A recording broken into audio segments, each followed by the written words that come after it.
जाता नहीं हम रहो घर में रहो हम जाता नहीं का करतिया का धरतिया सुतल बिया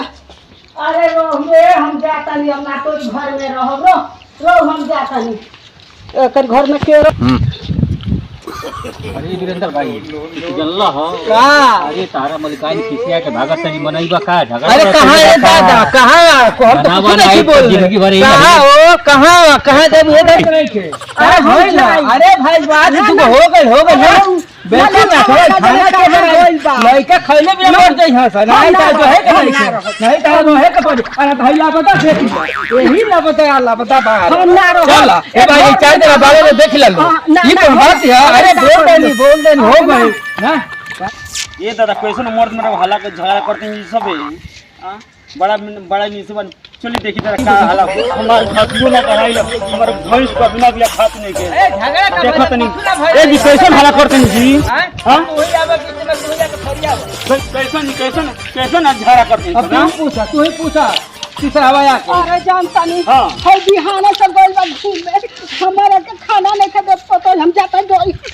हम नहीं हो जाए सुनिए आए ना ये कहत है कि बंटी बबली मारी के आवत हम कहिए बंटी बबली मारे नहीं ये तो हम यादी है हिया के कहत नहीं सब झूठ कहता नहीं अरे भैया झूठ बोल हम नहीं रहुआ अरे दादा नहीं रुके सब ए जी रुकिए ना हां ई बताई और हम मेहरारू कोनो सब पूरा करे नहीं कि ना काहे ना पूरा करे ये के दादा ये गावली कहां से ले आली ये गावली कहां से ले आली हां ढेर बोल है तई अरे को खराब मार जी रुमा पंचायत फरे ई बतिया तरुआ सब सुनी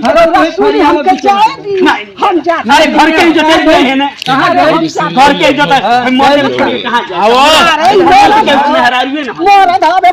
मारे आगे तक ले जाके जोगी बाकी मोटे पे गोरखपुर पहुंचा हां ये तो देखी कहां वही जगह के बैठब आ बाबा बुलडोजर चला तो सुबह साड़ी में खाई की न ले का बतिया कहां से ले गोरखपुर से और जोगी का बता नहीं हां हमें सब नहीं हो अगले से बता है पहले तो चमका अबे है जान ये जी अरे खन्ना रहो अरे बतिया तरुआ सब सुनी हम बुढ़पुरी में बोले ना बोले ना बताई भी अरे और मरद बड़ा अच्छा नेक बुझात नहीं आता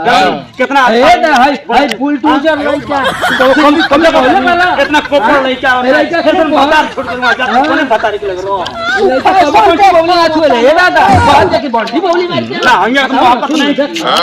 फैशन खाली करेला अरे ऐसा कंपनी है लटकल बहुत मोटे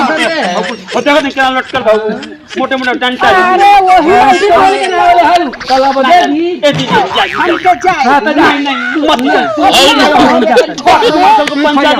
हमरो भतर लागे मारन सब पंचायत में गाछ ना गोना भैंस गभिनी बिया अरे तो रही भातर तो सब की पचारावे ला देखले